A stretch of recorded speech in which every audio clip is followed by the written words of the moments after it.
welcome to Comfort TV, the channel news where we bring you verified and balanced news from Nigeria and around the world. My name is Faith Kevin. Thank you for joining us again this morning. In the headlines, U.S. issues visa ban on Nigerians involved in anti-Christian violence. NEC approves 100 billion naira for police security training facility overhaul. Senate launches probe into Safe Schools initiative over persistent attacks on students. Police intensify crackdown on illegal VIP escorts. Governor Otti flags off construction of two 7.5 MVA power substations in Umuahia. On business news, CBN removes cash deposit limit, raises weekly withdrawal cap to 500,000 naira. Nigeria joins Arab-Africa Trade Bridges program to boost regional trade. On the foreign scene, China and France pledge deeper cooperation on Ukraine trade and humanitarian issues.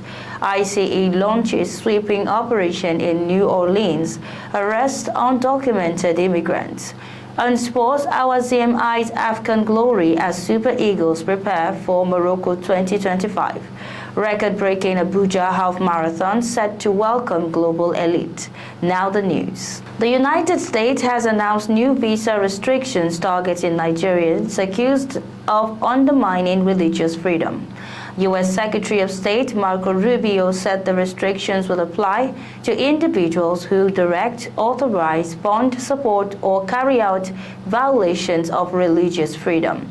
His comments follow the Congressional Roundtable in Washington, where lawmakers met with foreign policy and religious freedom experts to examine rising violence in Nigeria and what they described as targeted persecution of Christians. Secretary Rubio stated that the policy covers Nigeria and any other government or individual involved in religious persecution. He added that the move is part of the U.S. response to increasing violence against Christians both in Nigeria and globally. The announcement comes as U.S. lawmakers intensify investigation ordered by President Donald Trump into religious freedom conditions in Nigeria. Last month, Chairman of the House Foreign Affairs Subcommittee on Africa, Mr. Chris Smith, introduced a resolution recommending visa bans and asset freezes on individuals and organizations implicated in serious violations of religious freedom in Nigeria. During the roundtable, Mr. Smith identified the Miyetti Allah Cattle Breeders Association of Nigeria (MACBAN) and the Miyetti Allah Kautalhor as entities of concern. He also proposed placing Fulani ethnic militias operating in Benue and Plateau states on the entities of particular concerns list under the International Religious Freedom Act. MACBAN has since urged the U.S. Congress to withdraw the visa ban recommendation, saying it failed to distinguish between criminal groups and law-abiding pastoralists who are themselves affected by Nigeria's deteriorating security situation. At the meeting, Mr. Smith accused the Nigerian government of complicity in what he described as religious persecution, further fueling debate over the country's response to ongoing violence. The National Economic Council (NEC) has approved 100 billion naira for the comprehensive rehabilitation and upgrading of training institutions belonging to the Nigerian Police Force and other security agencies, pending final approval by President Bola Tinubu. The move follows the submission of a detailed report by the ad hoc committee mandated to assess the state of security training facilities across the country. The decision was taken during the next 154th virtual meeting held in Abuja. In addition to the main funding, the Council also approved 2.6 billion naira for consultancy services tied to the rehabilitation and upgrade project. The initiative stems from President Tinubu's directive at the 152nd NEC meeting in October, where he ordered a nationwide overhaul of security agencies, training institutions to improve operational effectiveness and professionalism. Presenting the committee's findings, the chairman and governor of Enugu State, Dr. Peter Mba, described the condition of most facilities as deplorable and emphasized the urgent need for intervention. He noted that revitalizing these institutions is essential to enhancing the quality of training provided to Nigeria's security personnel and strengthening the country's overall security architecture. The Senate has launched a comprehensive investigation into the Safe Schools Initiative (SSI), the National Security and Education Program introduced in 2014 to protect students and learning environments after the abduction of more than 300 schoolgirls from Chibok, Borno State. The probe follows renewed concerns over continued attacks on schools and mass kidnappings despite years of funding and policy interventions. An 18-member ad hoc committee chaired by Senator Orji Uzor-Kalu will lead the investigation. As part of the inquiry, the committee has summoned the Minister of Finance and Coordinating Minister of the Economy, Mr. Wale Edun, Minister of Education, Professor Tunde Alausa, the Commandant General of the Nigerian Security and Civil Defense Corps (NSCDC), Dr. Ahmed Audi, state governors, civil society partners, and representatives of school proprietors. They are expected to provide documents and testimonies on the funding, implementation, and impact of the initiative. At the committee's inaugural meeting in Abuja, Senator Kalu said the investigation would be exhaustive and guided by relevant constitutional provisions and Senate standing orders. He said the committee must account for every fund allocated to SSI since 2014. The investigation will cover the financial audit of local and international funding, review of implemented security measures and infrastructure, assessment of security operations and emergency response systems, and evaluation of partnerships involving state governments, private sector players, and international donors. The SSI began with $10 million from Nigerian business leaders and another $10 million pledged by the federal government. Report shows that more than $30 million was mobilized between 2014 and 2021. The National Plan for Financing Safe Schools 2023 to 2026 has proposed over 144.77 billion naira to further strengthen school safety. Senator Kalu noted that more than 1,680 school children have been kidnapped and over 180 educational facilities attacked since 2014. The force headquarters has intensified its clampdown on illegal VIP protection duties, issuing a new directive warning police officers against escorting very important persons, VIPs, in mufti or uniform without proper authorization. The act has been described as unlawful and a violation of existing police regulations. The warning was issued through a wireless message circulated by the Assistant Inspector General of Police in charge of protection at Force Headquarters, Abuja, AIG Protect FHQ, and sent to all police protection units nationwide. The signal reaffirmed the Inspector General of Police's earlier directive withdrawing personnel from unauthorized VIP escorts and prohibiting officers from undertaking such assignments in plain clothes. It noted that despite previous warnings, some officers continued to escort VIPs in mufti. The message instructed officers to stop the practice immediately and stated that anyone caught would face disciplinary action. It was copied to all zonal and state commands, the FCT command, and relevant police formations and special units with instructions to acknowledge receipt and treat the directive as urgent. To ensure compliance, the force headquarters has deployed special intelligence and provost teams to airports nationwide. These teams have been mandated to arrest any officer found escorting VIPs in mufti, in line with the standing order. The crackdown is consistent with President Bola Ahmed Tinubu's directive aimed at strengthening national security. The president had earlier ordered the withdrawal of police personnel attached to VIPs, directing that they be reassigned to essential policing duties as the country contends with rising insecurity, including kidnappings and attacks on communities. Under the presidential directive, VIPs who require protection are advised to seek armed security support from the Nigerian Security and Civil Defense Corps as an alternative. Abia State Governor Dr. Alex Oti led the groundbreaking ceremony for two 7.5 MVA injection substations in Umuahia, a combined 15 MVA power project aimed at strengthening electricity supply across the state capital and neighboring communities.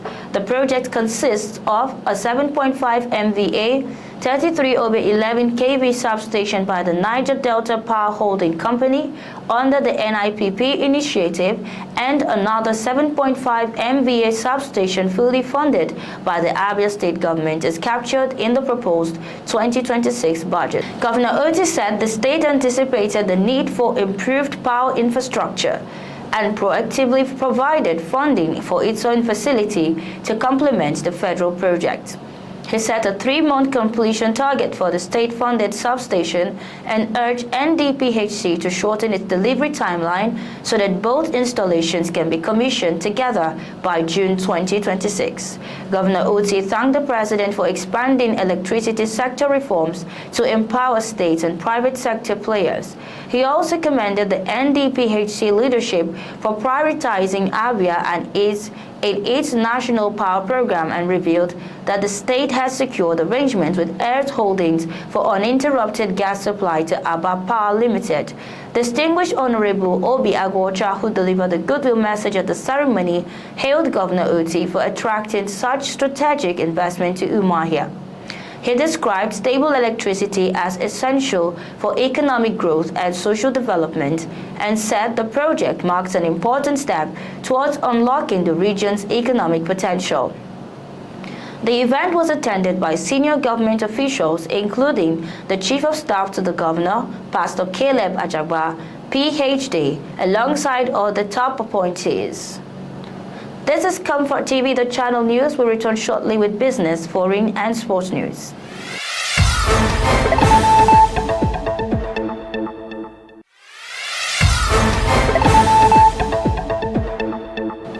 Many thanks for staying with us. This is Comfort TV.Channel news. In the world of business, the Central Bank of Nigeria, CBN, has removed the limit on cash deposits and increased the weekly cash withdrawal limit across all channels to 500,000 naira from the previous 100,000 naira. The announcement was contained in a circular titled Revised Cash-Related Policies, signed by Director of the Financial Policy and Regulation Department, Dr. Rita C.K., and circulated to all deposit-taking banks nationwide. According to the circular, effective January 1, 2026, the cumulative cash deposit limit is removed and fees for excess deposits will no longer apply. The cumulative weekly withdrawal limit across all channels has been raised to 1.5 million naira for individuals and 5 million naira for corporate accounts, with withdrawals above these thresholds attracting excess withdrawal fees. The previous special authorization allowing individuals to withdraw 85 million naira and corporates 10 million naira once monthly has been discontinued. ATM withdrawals remain capped at 100,000 naira daily per customer, subject to a maximum of 850,000 weekly, with all withdrawals via ATMs and point-of-sale devices counting towards the weekly limit. Excess withdrawals will attract fees of 3% for individuals and 5% for corporates on the amount above the limit, with 40% of the fee going to the CBN and 60% to the bank. ATMs can now be loaded with all currency denominations. The limit on over-the-counter encashment of third-party checks remains at 100,000 naira, and such withdrawals are included in the cumulative weekly limit. Exemptions include revenue-generating accounts of federal, state, and local governments, as well as accounts of microfinance and primary mortgage banks, while exemptions for embassies, diplomatic missions, and aid donor agencies have been removed. Nigeria has formally joined the Arab-Africa Trade Bridges (AATB) program, positioning itself as a key player in promoting trade-led development and fostering inclusive economic growth across Africa and the Arab world.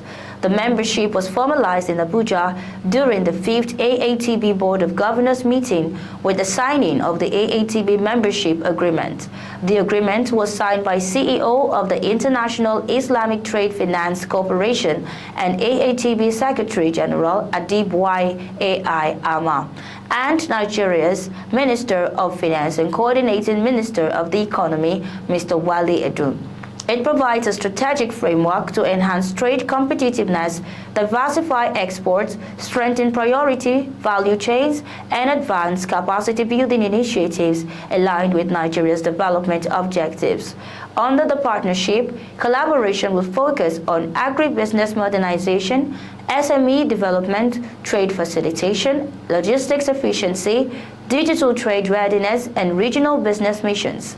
Minister Edun highlighted that Arab-Africa trade could grow by over $37 billion in the next 3 years and emphasized the importance of value-added agribusiness and industrial partnership to drive regional growth.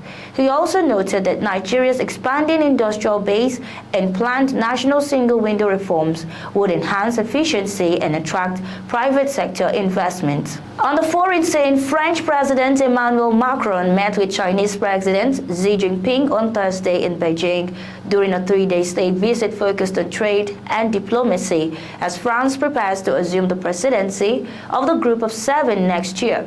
The visit highlighted efforts to strengthen bilateral ties and advance cooperation on global issues, including the war in Ukraine and regional trade. President Macron urged China to join international efforts to pressure Russia toward a ceasefire, calling for a moratorium on strikes targeting critical infrastructure in Ukraine.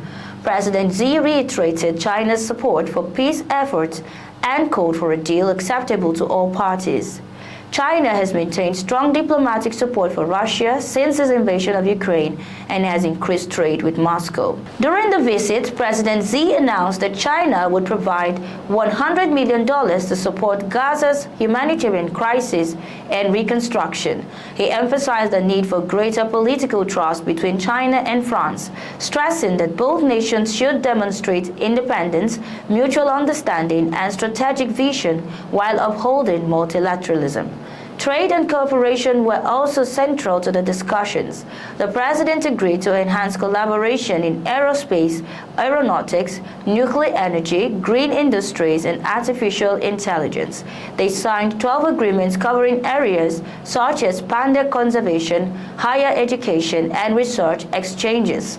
The agreements come amid a significant trade imbalance between the European Union and China, with China alone accounting for 46% of France's trade deficit. President Xi highlighted China's intention to expand market access and guide cross-border industrial and supply chain development, signaling the country's interest in boosting trade and investment with France.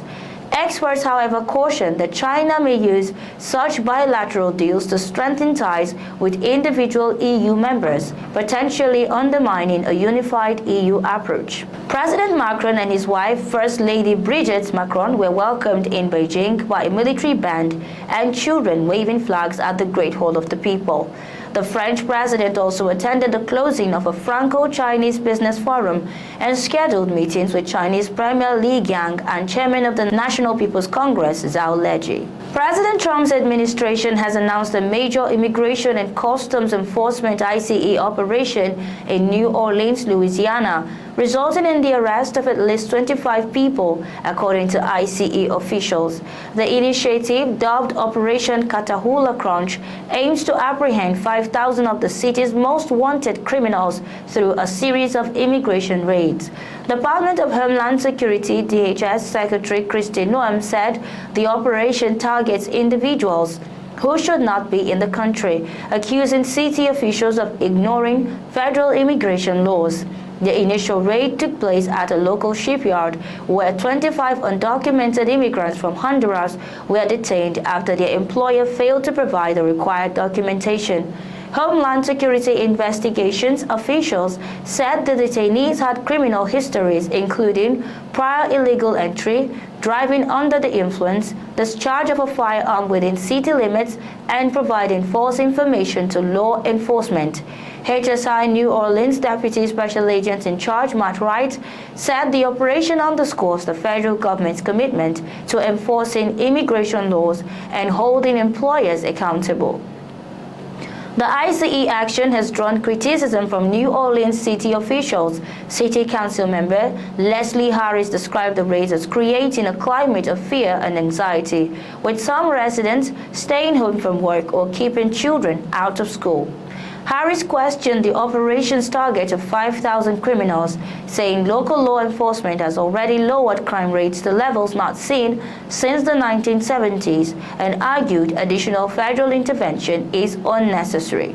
Onto sports, Super Eagles defender Chidozie Awaziem has declared that his primary focus is winning the 2025 Africa Cup of Nations AFCON with Nigeria. The tournament is set to begin on December 21 in Morocco, where the Super Eagles will aim to claim a fourth continental title. Nigeria enters the competition under significant pressure, having failed to qualify for the 2026 FIFA World Cup, even after a playoff opportunity. Head coach Eric Chelle and his squad are therefore determined to deliver on the continental stage. The 28-year-old defender is expected to make the final squad for Morocco.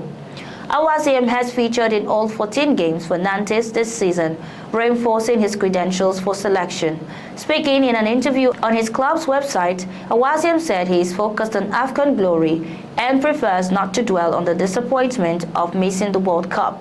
He emphasized the importance of correcting the setback for the nation and the team's supporters. Nigeria last won the AFCON in 2013 under Stephen Keshi and finished second in 2023 edition. The 2025 AFCON will run from December 21, 2025 to January 18, 2026, and Awaziem hopes that his experience and determination will help Nigeria challenge for the title. Premium Trust Bank Abuja City Half Marathon on December 6, Technical Director, three-time Olympian Yusuf Ali has confirmed that preparations are complete for a world-class event. Ali praised the rapid growth of the marathon, noting that it is the only race in the region to earn a label after just one edition. He attributed this achievement to the event's structured and seamless organization, which has quickly earned recognition in the international athletic community. The second edition of the marathon aims to surpass previous standards, attracting elite runners from around the world, including over 300 top athletes from Ethiopia and Kenya. Ali also highlighted the organizers' commitment to international best practices, including doping tests, route blue markings, and athlete road tours ahead of the race. The December 6 marathon promises not only to showcase athletic excellence, but also to celebrate community engagement and international sportsmanship, further establishing Abuja as a leading destination for road races in Africa.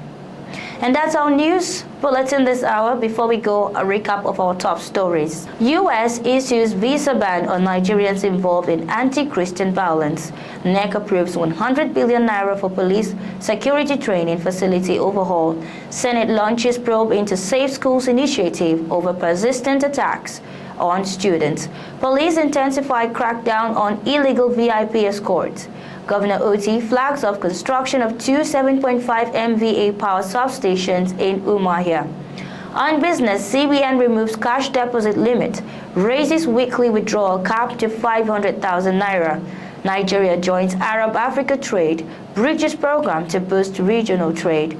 On the foreign scene, China and France pledge deeper cooperation on Ukraine trade and humanitarian issues. On sports, Awaziem eyes African glory as Super Eagles prepare for Morocco 2025. Thanks for watching. For breaking news, exclusive interviews and more, follow us online at ComfortTV.channel on all platforms. Remember to like and share our videos, subscribe to our channel, hit the notification bell so you don't miss out on future updates. My name is Faith Kevin. Until next time, stay informed, stay connected.